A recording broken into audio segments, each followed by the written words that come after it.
Hey everyone, I just answered a question for somebody and I thought I would do a quick explanation here and maybe demystify this in case it's something you ever need. So what happens if you lose a power supply to something that you use frequently? For example, this speaker here, this Bluetooth speaker, I have lost this power supply and I'm sure it's around somewhere.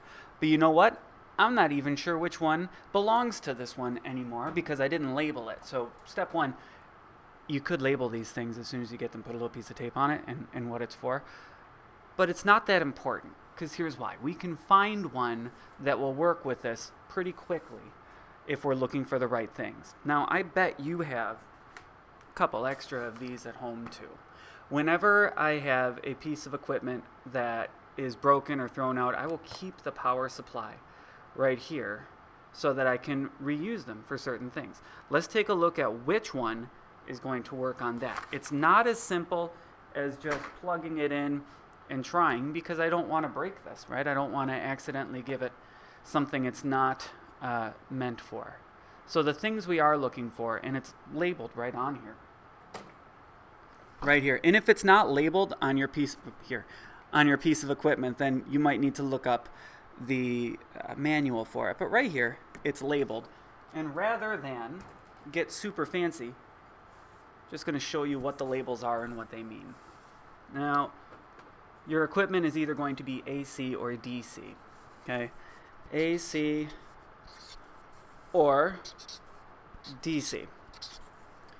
Right? If it's DC, it's probably going to have this symbol underneath it. There. And if it's AC, if it's labeled, it might be a tilde. Okay. This one is DC because, well, it says DC, but it also gives me that symbol. So I'm looking for a DC adapter. Take a look. This Energizer adapter here is a DC adapter. I got to move it in a way where it focuses. There we go. Output says 12 volt DC right there where my finger is. Okay? This is a 12 volt DC output, as opposed to this one, which I took out of the box there, which says AC adapter, but then also right here, see it says 9.5 volts AC. So this is an AC adapter and not what I need on that. So I need a DC adapter. Okay?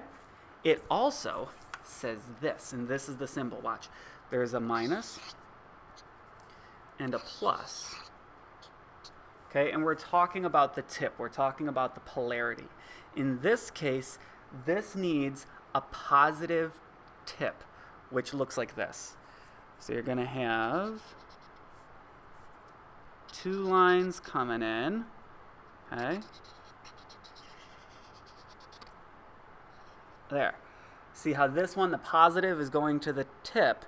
The negative is the sleeve. All right? So we're looking for a positive tip DC adapter. Last thing this says on here is 9 volts. And we're going to look for a 9 volt DC adapter with a positive tip that fits.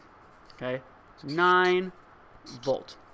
Now, lastly, right, this isn't, I know it's a lot of talking, but you see these things here. We're looking for a 9 volt DC adapter with a positive tip.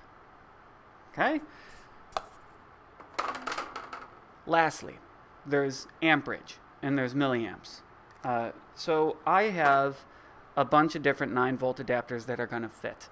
Now, since I don't know how many amps this needs, I'm going to find the adapter that I have that has the most amount of amps available to it, just because it's only going to draw as much as it needs. If I give it a 1 amp adapter, which is 1,000 milliamps, and it only needs 200 milliamps, it's only going to draw 200 milliamps. So I want that to be above what I actually need. Now, 1 amp is a lot for something like this, but your phone charger is probably between 2 and 3 amps. And it needs all of that, and it's not going to work well if you use an adapter for something like a phone charger that doesn't have enough amps. But that's beside the point. I'm going through my thing here looking for a 9 volt positive tip with some milliamps behind it here. And of course it's got to fit. I have one already set aside here so that we can see that it works. So I have my Radio Shack adapter from an audio transmitter thing that is not only like 15 years old, but is totally replaced by Bluetooth. There is no reason to have this audio transmitter anymore, so I got rid of that. I have two of these now. And it is 9 volt. It is DC. It is positive tip. You see it there? 9 volt DC, positive tip. It is 200 milliamps, which happens to be enough to run this, and it fits. So, keep your adapters. Remember, you're looking for just a couple of things to tell you which one you can use for anything. You're looking for the voltage, you're looking for AC versus DC, and you're looking for the polarity of the tip. Negative sleeve, positive tip. I hope this was a positive tip that you can use.